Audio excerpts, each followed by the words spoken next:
할렐루야. 네, 오늘도 말씀 속에서 우리를 찾아오신 하나님 만날 수 있기를 축복합니다. 토끼와 거북이의 경주 이야기 아시죠? 첫 번째 경주에서 진 토끼가 두 번째에서는 반드시 이기리라고 마음을 단단히 벼르고 경주에 나섰습니다. 그런데 경주 도중에 그만 발에 쥐가 나서 두 번째 경주에서도 지게 된 거예요. 너무 분하고 속상하고 화도 나고 그러면서 씩씩거리면서 길을 걷고 있는데 달팽이 한 마리가 깐죽거리는 겁니다. 토끼야, 너 또 줬다며? 얼마나 속이 상하겠어요. 안 그래도 화가 나 있는데. 그래서 그 순간 토끼는 달팽이를 발로 뻥 차버렸다고 합니다. 그리고 1년이 지났어요. 토끼가 집에서 낮잠을 자고 있는데 누군가 문을 두드리는 거예요. 문을 열고 보니까 1년 전에 자기가 발로 찼던 달팽이가 땀을 뻘뻘 흘리면서 문 밖에 서 있는 거예요. 그러면서 토끼에게 이렇게 말했다고 합니다. 너 시방 나 찾냐? 웃긴 얘기인데 생각할수록 토끼 그 달팽이의 그 끈기 1년 동안 땀을 뻘뻘 흘리면서 토끼의 집을 찾았던 달팽이의 그 끈기에 경의를 표하지 않을 수 없습니다. 그래서 미국의 릭 워렌 목사님은 달팽이는요 그 끈기로 방주에 도착할 수 있었다 그렇게 말하죠. 근데 여러분 우리는 그렇지 못해요. 성경은 쉬지 말고 기도하라고 합니다. 그런데 쉬지 말고 기도하는 분들이 과연 얼마나 될까요? 그렇다면 우리가 왜 기도를 쉬게 될까요? 중단하게 될까요? 많은 이유가 있겠습니다만은 응답을 제대로 경험하지 못하기 때문에 그렇습니다. 기도해서 하나님이 바로바로 응답해 주시면 재미가 있어서 계속 기도할 텐데 그러지 않으실 때도 있거든요. 여러분 하지만 하나님은 반드시 우리 기도에 응답하시는 분인 줄 믿습니다. 우리가 KTX를 타고 부산역을 출발했어요. 가다 보면은 대구에서 내리는 분도 계시고 대전에서 내리는 분도 계시고 하지만 모두 다 종착역 서울에서는 다 내리게 돼 있어요. 무슨 말입니까? 기도하다 보면은 어떤 기도는 빨리 응답해 주시기도 합니다만은 또 어떤 기도는 더디게 응답하실 수도 있는 거예요. 하지만 중요한 것은 반드시 응답하신다는 거죠. 여러분 그런데 아시다시피 기도 응답에는 몇 가지 유형이 있잖아요. 가장 대표적으로 예스형이 있습니다. 우리가 기도한 대로 들어주시는 거예요. 갈멜산에서 엘리야가 불을 내려달라고 기도했을 때 하나님께서 불을 내려주시잖아요. 근데 아니, 노 하실 때도 있어요. 바울이 육체의 가시 때문에 하나님께 그렇게 기도했는데도 하나님은 내 은혜가 내게 족하다라고 말씀하실 뿐이죠. 또 하나님께서는 기도한 것 말고 다른 걸 주실 때도 있어요. 어나더형이라고 하는데 나는 A를 구했어요. 근데 B를 주실 때가 있습니다. 바울이 아시아 여행을 하려고 1차 마치고 2차 전도 여행을 아시아로 돌려고 했는데 하나님께서는 아시아 말고 유럽으로 가라 그렇게 말씀하시잖아요. 근데 그 유럽으로 갔던 것이 이후에 그 기독교 역사에서 얼마나 큰 역할을 했습니까? 마지막으로 기다리라고 하실 때가 있어요. 웨이트 하실 때가 있습니다. 나사로가 죽어 병들었다고 그 소식을 들었는데도 예수님께서는 거기에 이틀을 더 머무시죠. 그런데 다 이유가 있으셨어요. 여러분 이렇게 보면은 하나님의 응답은요. 어느 한 가지로 획일적으로 나타나는 게 아니에요. 다양하게 나타납니다. 하지만 한 가지 중요한 사실, 하나님은 반드시 응답하신다는 거예요. 특별히 하나님께서는 우리 기도에 응답을 더디게, 그래서 우리 기다리게 하실 때도 있습니다. 근데 우리는요, 기다리질 못해요. 우리 한국 사람들 엘리베이터만 타도 그 엘리베이터 문이 닫힐 때까지 기다리면 될 텐데 그새를 못 참고 닫힌 버튼을 눌러요. 컵라면에 물 버놓고 3분만 기다리면 되는데 그걸 못 기다려요. 그래서인지 기도하고 응답이 지연되는 걸 견디지 못합니다. 누가복음 18장에 보면은 예수님께서 한 과부의 이야기를 하시죠. 한 과부가 자신의 그 억울한 이야기를 재판장에게 가서 이야기하는데 재판장은 콧방귀도 안 끼는 거예요. 힘없는 과부의 이야기니까 들을 생각도 안 하는 거예요. 근데 결국은 그 과부의 청을 들어줍니다. 왜요? 이 과부는 끈질기게 매일같이 가서 그 재판장에게 자기의 청을 들어달라고 했기 때문에. 예수님께서 이 비유를 말씀하신 것은 그 악한 재판장도 그 과부의 청을 들어줬는데 너희 하늘 아버지께서 자녀들이 부르짖는 그 기도에 응답하시지 않겠느냐? 그것도 속히 응답하시지 않겠느냐라고 하는 것이죠. 근데 여러분, 현실을 보면은 하나님께서 빨리 응답하시지 않을 때가 많아요. 너무나 자주 기다리게 하실 때가 많다 이 말입니다. 뜸을 들이시고. 왜 그럴까요? 형들에 의해서 애굽에 팔린 요셉이 이번에는 보디발의 아내 때문에 옥에 갇힙니다. 애굽에 팔린 것도 그렇고 억울하게 옥에 갇힌 것도 그렇고 요셉이 얼마나 힘들었을까요? 속이 상했을까요? 무엇보다 지금 요셉은요, 노예의 신분으로 옥에 갇혀 있습니다. 그것도 주인의 아내를 겁탈하고자 했다는 그런 죄목을 가지고 옥에 갇혔어요. 정상 참작이 될 여지가 없습니다. 당장 차명을 당하든지 아니면 평생 옥에서 지낼 수도 있어요. 따라서 언제 풀려날지 알 수 없고 또 언제 죽을지 알 수 없는 그런 상황 속에서 요셉이 얼마나 답답했을까요? 얼마나 두려웠을까요? 또 이때 요셉이 얼마나 기도했을까요? 여러분, 물론 성경을 보면은 이때 하나님이 요셉과 함께 하셨다고 합니다. 보디발의 집에 있을 때도 그랬고 옥에 갇힐 때도 그렇고 성경은 유난히 하나님이 요셉과 함께 하셨다고 강조합니다. 근데 그 이유를 제가 한번 묵상해 봤어요. 여러분, 하나님은 지금도 우리와 함께 하시는 줄 믿습니다. 믿습니까, 여러분? 하나님은 눈에 보이지 않지만 우리와 함께 하셔요. 근데 여러분들, 위기의 순간에 하나님이 나와 늘 함께 하시니까 나는 괜찮아, 나는 염려가 없어, 그렇게 태평할 수 있는 분들이 얼마나 되겠습니까? 코앞에 위기가 닥쳤는데 나는 하나님이 지켜주시기 때문에 나는 괜찮아, 그렇게 자신할 수 있는 분들이 얼마나 되겠어요? 사랑하는 우리 성도 여러분, 하나님이 나와 함께 하시다는 이 사실은요, 우리가 기도의 자리에서 더 분명하게 확실하게 경험하게 되는 줄 믿으시기를 바랍니다. 요셉이 그랬을 것 같아요. 노예로 팔리는 그 과정에서 보디발의 집에서 하나님이 요셉과 함께 하셨다고 하는 것은 그만큼 요셉이 기도를 했다는 거예요. 물론 성경에는 요셉이 기도했다는 기록 없습니다. 하지만 아시잖아요. 기도 없이 설명될 수 없는 것이 요셉의 인생이잖아요. 무엇보다 요셉은 옥에 갇히면서 더 간절하게 기도했을 거예요. 하나님, 나를 제발 이 옥에서 꺼내달라고. 그러던 어느 날 드디어 응답의 징조를 보게 됩니다. 두 관원장, 술 맡은 관원장, 떡 맡은 관원장의 꿈을 해석해 주고 그 중에 술 맡은 관원장이 복직이 되는 거예요. 이때 요셉이 얼마나 흥분이 됐을까요? 기대가 됐을까요? 그래서 그 관원장에게 이렇게 부탁합니다. 당신이 잘 되시거든 나를 생각해 주십시오. 내게 은혜를 베풀어 주십시오. 내 사정을 바로에게 아뢰어 주십시오. 그래서 나를 이 집에서 꺼내 주십시오. 청탁을 하는 거죠. 여러분, 말씀드렸듯이 이때까지 요셉은 늘 하나님과 함께 했던 사람이에요. 그랬기 때문에 보디발의 아내가 유혹을 했는데도 그 청을 거절할 수 있었어요.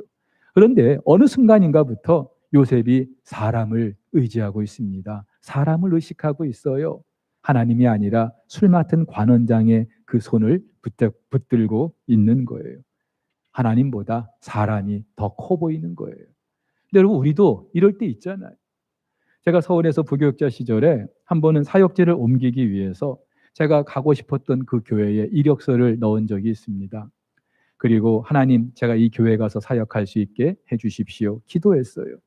근데 시간이 지나도 연락이 없는 거예요. 가타부타 연락이 있어야 되는데 연말은 다가오는데 너무나 초조해지는 거예요. 그래서 기다리다 못해 마침 그 교회 이렇게 보니까 제가 아는 선배가 한 분 계시는 거예요. 별로 친하진 않았지만 그래도 이 선배한테 한번 좀 알아봐 달라 해야 되겠다. 전화를 드렸어요. 말은 알아봐 달라고 했지만 속으로는 좀 어떻게 해봐 달라는 거겠죠. 예. 근데요, 이상하죠. 그리고 나서부터는 기도가 안 되는 거예요. 그 선배의 전화만 기다리는 거. 언제 전화를 줄까? 여러분 요셉도 그러지 않았을까요? 그렇게 술 맡은 관원장이 복직이 되고 나서 그렇게 청탁을 하고 나서 이제나 저제나 왕궁에서 소식이 들려오기만 기다리지 않았을까요? 아마 기도도 멈췄을 것 같아요. 근데 안타깝게도 야속하게도 이 술 맡은 관원장은 복직되자마자 요셉을 까마득하게 잊어버립니다. 당연하죠. 사람들은요, 다들 자기 위주로 살아가는 거예요. 다른 사람 신경 쓸 겨를이 없는 거예요. 근데 제가 이 본문을 묵상하면서 이 술 맡은 관원장이 왜 그 요셉의 청을 잊었을까? 하나님이 잊게 하신 거예요. 하나님이 술 맡은 관원장으로 하여금 요셉을 잊어버리게 하신 거예요. 왜요? 요셉으로 하여금 사람이 아니라 하나님을 더 붙들게 하시기 위함이었던 것이죠. 여러분, 저도 그랬어요. 아무리 기다려도 소식이 없었어요. 선배의 전화도 없었어요. 하다못 그래서 제가 그 교회 직접 전화를 했어요. 어떻게 됐냐고. 안 됐다고 하더라고요. 제가 그때 뼈저리게 경험한 게 있습니다. 하나님의 주권보다 앞세우는 게 있다면 하나님이 절대 기뻐하시지 않으셔요. 기도하고 있다면 하나님께서 그 결말을 지어 주실 때까지 그저 우리는 묵묵히 기다릴 뿐인 줄 믿습니다. 여러분, 누구든지 사람은요, 그가 아무리 힘이 있고 권력이 있다 할지라도 사람은요 절대로 의지할 대상이 못 돼요. 성경도 말하잖아요. 귀인들을 의지하지 말며 도울 힘이 없는 인생도 의지하지 말지니 그의 호흡이 끊어지면 흙으로 돌아가서 그날에 그의 생각이 소멸하리로다. 당연합니다. 그 사람을 움직이는 분이 누구예요? 하나님이시잖아요. 그런데 그렇게 막연히 왕궁으로부터 소식이 오기만을 기다렸던 요셉, 어느 날 그런 자신의 모습을 돌아보게 되죠. 아, 내가 지금 잘못하고 있구나. 내가 하나님이 아니라 사람의 손을 지금 붙들고 있구나. 하나님을 의지하기보다는 그 사람의 그 소식을 내가 기다리고 있구나. 모르긴 해도 아마 이 시점에서 요셉은 다시 무릎을 꿇지 않았을까 생각합니다. 물론 성경에는 이때 요셉이 기도했다는 기록 없어요. 하지만 우리는요, 이 상황, 이 순간 그 요셉의 마음 우리가 충분히 헤아려 본다면 요셉이 이때 다시 무릎을 꿇고 엎드리고 기도했을 거라고 충분히 생각해 볼 수 있습니다. 그리고 그때 하나님께서는 그 옥문을 열어주시는 거예요. 여러분, 41장을 시작하면서 성경은 바로가 꿈을 꾸었다고 합니다. 근데 나라 안에 그 꿈을 해석할 만한 사람이 없는 거예요. 그때 이 술 맡은 관원장이 요셉을 생각합니다. 요셉을 천거합니다. 그리고 요셉이 옥에서 나오게 돼요. 여러분 잘 보세요. 그 바로의 꿈을 누가 꾸게 하셨을까요? 여러분 아시다시피 바로의 꿈은요, 개꿈이 아니었어요. 한 나라의 운명이 좌지우지 될 수 있는 너무나 중요한 꿈이었어요. 근데 그 꿈을 누가 꾸게 하신 걸까요? 하나님이요. 왜요? 요셉을 그 옥에서 나오게 하시려고. 오늘 41장 14절을 보면 이렇게 말하고 있습니다. 이에 바로가 사람을 보내어 요셉을 부르매 그들이 급히 그를 옥에서 내놓은지라. 요셉은 이제나 저제나 자기가 그 옥에서 나갈 날을 손꼽아 기다렸겠죠. 기약 없는 날을 기다리고 있었겠죠. 시간이 더디면서 실망도 했겠죠. 하지만 하나님이 하고자 하시니까요, 그렇게 열리지 않던 옥문이 급하게 열리게 된 줄로 믿습니다. 누가 여셨어요?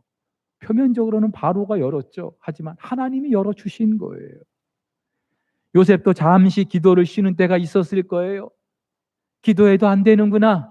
나는 어쩔 수 없이 이 옥에 있어야 되나 보다. 그렇게 낭망하고 절망 가운데 있을 수도 있었을 거예요. 그런데 요셉이 다시 엎드립니다. 다시 무릎을 꿇습니다. 다시 기도의 자리에 나아갑니다. 그때 하나님께서 그 문을 열어주시는 거예요. 사랑하는 성도 여러분, 우리 인생에 굳게 닫힌 문, 내가 열려고 해서 열어지는 게 아니에요. 바울과 실라가 빌립보 감옥에 갇혔을 때 그 문 열어달라고 간수에게 뇌물 준 것도 아니었어요. 그들의 문을 하나님이 열어주셨습니다. 우리 인생의 문, 하나님이 열어주시는 줄 믿으시기를 바랍니다. 여러분, 그렇다면은요, 기도하는 사람들은 단지 우리의 인생이, 우리의 삶이 그냥 시간만 지나가는 게 아니에요. 내가 지금 기도하고 있다면 반드시 응답의 때를 우리가 맞이하고 있는 줄 믿으시기를 바랍니다. 우리가 기도할 때 그 기도는 공수표가 아니에요. 여러분 성경을 보세요. 하나님이 얼마나 기도에 대한 약속을 하고 계십니까? 너는 내게 부르짖으라. 내가 내게 응답할 것이다. 그거 은밀한 것을 너가 보일 것이다. 구하라. 주실 것이요. 찾으라. 찾을 것이요. 두드려라. 그러면 열릴 것이다. 성경이 기도 응답에 대한 하나님의 약속으로 가득해 있어요. 그런 하나님께서 우리가 기도하는데 나 모른다 그러시겠어요? 사랑하는 우리 성도 여러분, 따라서 저와 여러분들, 특별히 우리 기도하는 그리스도인들이 반드시 품어야 될 확신이 있어요. 내가 오늘 기도하고 있는데 하나님께서는 이 기도 반드시 언젠가 하나님의 때에 응답해 주실 것을 믿는 거예요. 잠시 쉬었어도, 낙심이 돼서 기도를 포기하고 있어도 다시 시작하면 돼요. 여러분 등산을 하실 때 중간에 오르다가 쉴 수 있잖아요. 힘들어서 피곤해서 잠시 바위에 걸터 앉아서 물 한 잔 마실 때 있잖아요. 그리고 다시 오르잖아요. 내려가지만 않으면 다시 오르면은요. 어디부터 시작해요? 다시 올랐던 그 밑에서부터 시작하지 않잖아요. 내가 쉬었던 자리, 멈췄던 그 자리에부터 다시 시작하는 거예요. 사랑하는 우리 성도 여러분, 우리의 기도가 그렇습니다. 다시 시작하면 그 기도의 분량이 차게 될 때에 하나님께서 우리 기도에 응답해 주실 줄 믿으시기를 바랍니다. 세계적인 강철왕 카네기라는 사람이 있어요. 이 사람의 그 사무실에는 평생 그림 하나가 걸려 있었다고 하는데 이 그림은 뭐 유명한 화가의 것도 아니고 예술적인 가치가 있는 것도 아니라고 합니다. 보시다시피 썰물 때 빈 나룻배 하나가 덩그러니 이렇게 놓여져 있어요. 한눈에 봐도 너무나 을씨년스럽고 저 배가 언제 바다에 다시 띄워질 수 있을까? 너무나 기약 없는, 낙심이 되는, 절망이 되는 그런 그림일 수 있어요. 그런데 이 그림의 밑에 그런 글귀가 있었대요. 반드시 밀물때가 있다. 반드시 밀물때가 있다. 카네기가 이 그림을 구입하고 소중하게 보관했던 그 경위가 있었다고 합니다. 청년 시절 영업사원으로 이곳저곳 다니면서 그렇게 일을 하는데 한 번은 한 노인의 집에 들어갔는데 이 그림이 걸려 있는 거예요. 첫눈에 보기에도 자기 신세 같은 거예요. 기약 없는. 그런데 그 그림의 밑에 적혀 있던 글귀, 반드시 밀물 때가 있다라는 이 글귀가 이 카네기를 사로잡았어요. 그래서 그 노인에게 청을 합니다. 어르신 돌아가시고 나면 저 그림을 나한테 팔 수 없겠냐고. 그 노인은 흔쾌히 이 카네기의 청을 들어주었고요. 그래서 카네기가 그 그림을 소중하게 보관하게 됐다는 거예요. 모든 사람이 그렇듯이 카네기도 그 어린 시절부터 젊은 시절 많은 고생을 했어요. 하지만 그 고생 가운데서도 그가 세계적인 강철왕이 될 수 있었던 것은 반드시 내 인생 이렇게 썰물과 같이 쓰러져 버리는 그런 나룻배가 아니다라고 하는 것을 생각했기 때문이죠. 확신을 했기 때문이죠. 여러분 카네기도 그런 신념 하나 붙들고 그렇게 성공할 수 있었다면 우리 그리스도인은요. 온 우주 만물을 지으신 지금도 살아계신 그 하나님이 계시다면은 저와 여러분들도 그 말씀을 굳게 붙들고 승리할 수 있기를 주의 이름으로 축복합니다. 하나님은 절대로 우리의 기도를 외면하시는 분이 아니에요. 반드시 응답하시는 분이에요. 근데 중요한 게 있어요. 하나님의 응답은요. 우리가 생각하는 것과는 차원이 달라요. 요셉은 단지 자기가 옥에서 나오기만을 기도했을 거예요. 옥에서 나오면은 다시 그 보디발의 종인 거예요. 근데 하나님께서는 그렇게 응답하시지 않아요. 총리가 되게 하셔요. 여러분, 성경을 보면은 창세기 41장 46절에 보면은요. 이렇게 말하고 있습니다. 요셉이 애굽 왕 바로 앞에 설 때에 30세라. 그가 바로 앞을 떠나 애굽 온 땅을 순찰하였다라고 말해요. 그렇죠? 서른이라는 젊은 나이에 요셉이 총리가 됐어요. 그것도 정통 애굽 사람이 아니라 히브리 사람인데, 그것도 노예인데, 그것도 죄수의 신분인데 어떻게 총리가 될 수 있습니까? 이런 말도 안 되는 이야기가 어디 있어요? 신데렐라 그 이야기보다 더 동화 같은 이야기예요. 하지만 안 될 것 같아도 하나님이 하시면 되는 줄 믿으시기를 바랍니다. 자, 좋아요. 그 어떻게 해서 애굽의 총리가 됐어요? 그런데 총리가 됐어도 그만한 능력이 있고 자질이 있어야 될 거 아닙니까? 보통 동화는요, 애굽의 총리가 되었습니다 하고 끝이에요. 그런데 성경은 거기서 끝내지 않죠. 여러분, 꿈 한 번 잘 풀어줬다고 총리시키는 이 애굽의 바로, 너무나 무책임하지 않습니까? 말단 공무원도 이것저것 다 따지고 그 조건을 보고 그래서 세우는데 어떻게 나라의 2인자를 꿈 한 번 잘 해석해 줬다고 그렇게 덥석 내줄 수 있겠습니까? 근데 여러분, 요셉은요, 준비된 사람이었어요. 준비된 사람이었어요. 보디발의 집에서 가정총무로 있었다고 합니다. 여염집 그런 살림을 했던 게 아니죠. 고위 관료였을 거예요. 그 집 살림살이도 규모가 달랐을 거예요. 그 모든 살림살이를 요셉이 도맡아 했던 거예요. 또 옥에 갇혔을 때에도 이 옥은요, 그냥 뭐 잡범들이 그런 갇히는 옥이 아니라 정치범들이, 애굽의 고위 관료들이 갇히는 그런 옥이었어요. 이 옥에 갇히면서 요셉은요, 그 나라의 고위 관료들과 교제를 나눌 수 있었을 거예요. 애굽이라는 나라가 어떤 나라인지, 국정을 어떻게 운영하고 있는지 들었을 거예요.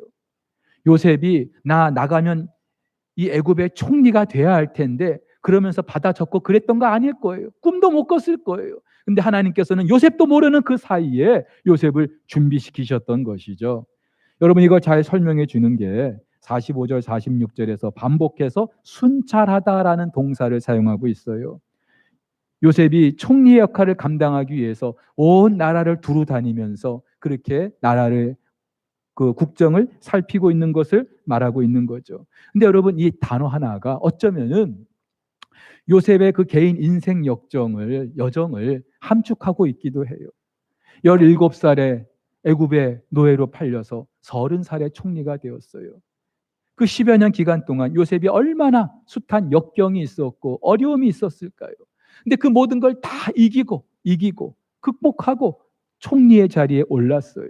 여러분, 이거 하나만 봐도 요셉은요, 한 나라의 살림을 책임질 만한 그런 자격이 있는 거예요.